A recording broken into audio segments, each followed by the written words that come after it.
Hello students, हम लोग आजकल यूपी एपीओ मेंस 2018 में पूछी गई आईपीसी की प्रॉब्लम्स पर डिस्कस कर रहे हैं। इसके पहले हम लोग दो प्रॉब्लम्स डिस्कस कर चुके हैं जो कि हमारे चैनल पर आईपीसी प्रॉब्लम एंड सॉल्यूशंस नाम से प्लेलिस्ट है, उस पर आपको मिल जाएगी, वहाँ जाके आप देख सकते हैं।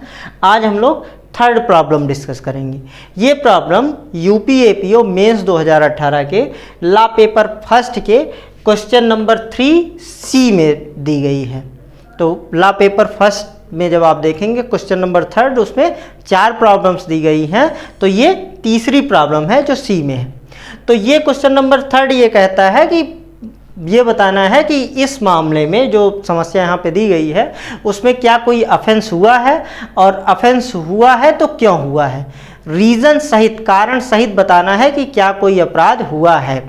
तो यहाँ पे क्वेश्चन नंबर 3C जब आप देखेंगे तो क्वेश्चन नंबर 3C कहता है a by shooting at a foul with intent to kill and still it kills B who is behind the bush but A was not knowing that B was there। ये problem ये कहती है कि A एक foul का मतलब यहाँ पे है मुर्गा, मुर्गे को अंग्रेजी में फाउल कहते हैं। तो A एक मुर्गे को किल करने के, मारने के और स्टील करने अर्थात चुराने के आशय से उस पर गोली चलाता है। लेकिन ए को ये नहीं पता है कि मुर्गा एक झाड़ी के पास था, तो ए को ये नहीं पता था कि जहाँ पे मुर्गा है उस झाड़ी के पीछे बी बैठा हुआ है। तो वो गोली मुर्गे को तो नहीं लगती है लेकिन बी को लग जाती है और बी की डेथ हो जाती है। तो यहाँ पे हमको ये डिसाइड करना है कि क्या ए ने कोई अपराध किया है, और अपराध किया है तो क्यों, इसका तर्क, रीज़न भी बताना है, कारण भी बताना है। तो यहाँ पे जो प्राइमा फेसाई हम डिस्कस करेंगे वो ये डिस्कस करेंगे कि क्या चूंकि ए बी की डेथ काज कर दे रहा है, तो अब हम यहाँ पे ये डिस्कस करेंगे कि क्या ए कल्पेबल होमिसाइड के लिए लायबल होगा, क्योंकि मर्डर के लिए लाइबिलिटी तभी बनती है जब कल्पेबल होमिसाइड के लिए लायबल होगा। उसके बाद सेक्शन 300 के इंग्रेडिएंट सेटिस्फाई हो जाते हैं तो मर्डर बन जाता है। तो हम पहले यहाँ पे ये देखेंगे कि क्या सेक्शन 299 आईपीसी में जो कल्पेबल होमिसाइड के इंग्रेडिएंट्स बताए गए हैं वो यहाँ पे सेटिस्फाई हो रहे हैं।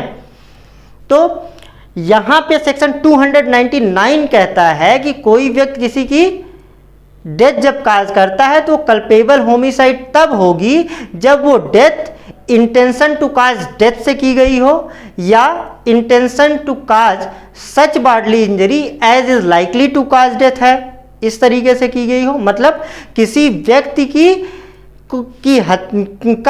की मृत्यु कारित करने के आशय से अगर कोई उसके ऊपर प्रहार किया गया, उससे मृत्यु हो जाती है, तब कल्पेबल होमिसाइड होगा। या किसी व्यक्ति को क्षति पहुंचाई जाती है, ऐसी क्षति पहुंचाई जाती है जिससे कि क्षति पहुंचाने वाला ये जानता है कि मृत्यु हो जाएगी, तब कल्पेबल होमिसाइड बन जाता है। Or with the knowledge that he is likely by such act to cause death, या जो ऑफेंडर है उसको ये नॉलेज है कि उस कार्य से मृत्यु कारित हो जाएगी, तब कल्पेबल होमिसाइड की लायबिलिटी बनती है। तो यहाँ ए बी का सदोष मानववध या कल्पेबल होमिसाइड करने के लिए तब लायबल होगा जब एक इस इंटेंशन के साथ बी के ऊपर गोली चलाए कि बी की डेथ काज करना चाहता हो, या ए का इंटेंशन ये हो कि ऐसी क्षति कारित कर दे जिससे बी की डेथ हो जाए। तो यहाँ पे ए का इंटेंशन क्या था, ए का इंटेंशन उस मुर्गे को किल करना और उसको चुराना था, ना कि बी को किल करना था। तो यहाँ पे चूंकि मुर्गे को चुराने का इंटेंशन है, मुर्गे की डेथ काज करने का इंटेंशन है, और ये जो मुर्गा है ये ह्यूमन बीइंग नहीं है, इसलिए यहाँ पे ए का बी की डेथ काज करने का इंटेंशन नहीं माना जाएगा। अब हम देखेंगे कि क्या नॉलेज है। तो नॉलेज का क्या है, यहाँ पे प्रॉब्लम स्पेसिफिकली ये कहती है बी इज बिहाइंड बुश, लेकिन प्रॉब्लम ये कहती है कि ए को पता नहीं है कि बी झाड़ी के पीछे है, तो यहाँ बी को नॉलेज भी नहीं है। तो इसका मतलब ये है कि कल्पेबल होमिसाइड के जो दो इंग्रेडिएंट्स हैं कि बी की या तो डेथ काज करने का इंटेंशन हो या नॉलेज हो। तो यहाँ ए का ना तो बी की डेथ काज करने का इंटेंशन था, ना ही ए को ये नॉलेज था कि बी उस झाड़ी के पीछे है और ऐसी शूटिंग से बी की डेथ हो सकती है। इसलिए ए जो है वो बी की डेथ काज करने के लिए लायबल नहीं होगा। ये प्रॉब्लम का आंसर हमको मिल जाता है सेक्शन 299 के इलस्ट्रेशन सी में। सेक्शन 299 का इलस्ट्रेशन सी भी सेम यही बात करता है कि ए एक फाउल के ऊपर गोली चलाता है उसको किल करने और स्टील करने के इंटेंशन से, तो भले ए द्वारा किया गया कार्य एक अनलॉफुल एक्ट है, लेकिन ए कल्पेबल होमिसाइड के लिए लायबल नहीं है, क्योंकि ना तो बी की डेथ काज करने का उसका इंटेंशन है, ना उसके पार्ट पे नॉलेज है। तो यहाँ ए जो है वो कल्पेबल होमिसाइड के लिए लायबल नहीं होगा। अब लाइबिलिटी बनती है कि मुर्गे के केस में क्या होगा, मुर्गे के ऊपर जो उसने गोली चलाई, तो अब क्या है कि कई बार अगर वो जंगली मुर्गा है, किसी के पजेशन में नहीं, किसी की प्रॉपर्टी नहीं है, तो कई बार ऐसे जानवर हैं जिनका लोग जाते हैं जंगल में शिकार करते हैं और उनको नॉन वेजिटेरियन डिशेस के रूप में प्रयोग करते हैं।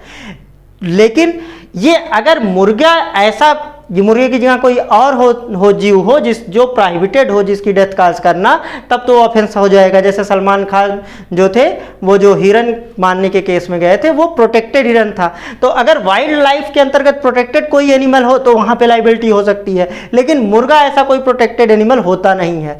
तो अब अगर ये मुर्गा किसी की प्रॉपर्टी हो तब ये ऑफेंस बन जाएगा। तो अगर ये मुर्गा किसी की प्रॉपर्टी है तब ए की लाइबिलिटी क्या हो जाएगी, क्योंकि ए का इंटेंशन उसको चुराने का है, इसलिए ए की लाइबिलिटी अटेम्प्ट टू थेफ्ट के लिए हो जाएगी, क्योंकि ये चुरा नहीं पाया ना, बी को गोली लगी और मुर्गे को गोली नहीं लगी। तो यहाँ पे ए अटेम्प्ट टू मुर्गे की, अगर ये मुर्गा किसी की प्रॉपर्टी है तो ए अटेम्प्ट टू थेफ्ट के लिए लायबल हो सकता है। दूसरा लाइबिलिटी क्या हो सकती है, अगर ये अब उस थेफ्ट के लिए ये भी जरूरी हो कि किसी के पजेशन में हो। अब मुर्गा किसी के पजेशन में हो, वहाँ से निकल भागा हो, तो क्या होगा, तो अटेम्प्ट टू थेफ्ट के लिए लाइबिलिटी बन सकती है। या एक लाइबिलिटी और बन सकती है, वो बन सकती है मिसचिफ के लिए। अगर कोई व्यक्ति किसी व्यक्ति की प्रॉपर्टी को हार्म काज करता है इस तरीके से कि उससे उसको लॉस या एनवायंस काज हो, तो मिसचिफ का ऑफेंस बन जाता है।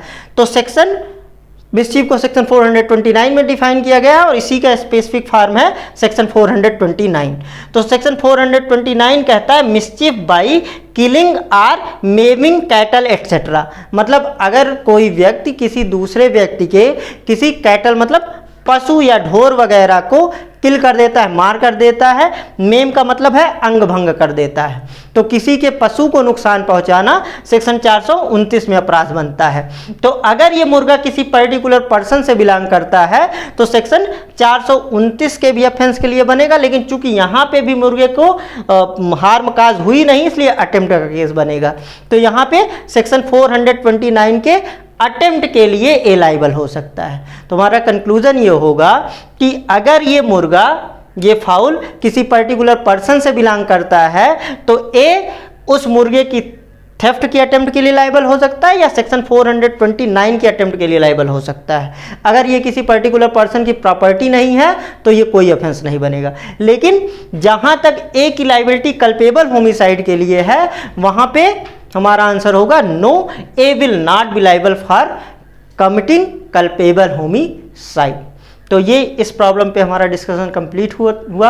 आपको ये हमारा डिस्कशन कैसा लगा इसको कमेंट करके बताइए। आपको पसंद आया तो इसको लाइक कीजिए, इसको अन्य लोगों के साथ शेयर भी कीजिए और हमारे नए वीडियोस के नोटिफिकेशन पाने के लिए हमारे चैनल को सब्सक्राइब कीजिए। मिलते हैं नए वीडियो में एक नई प्रॉब्लम के साथ। Thank you.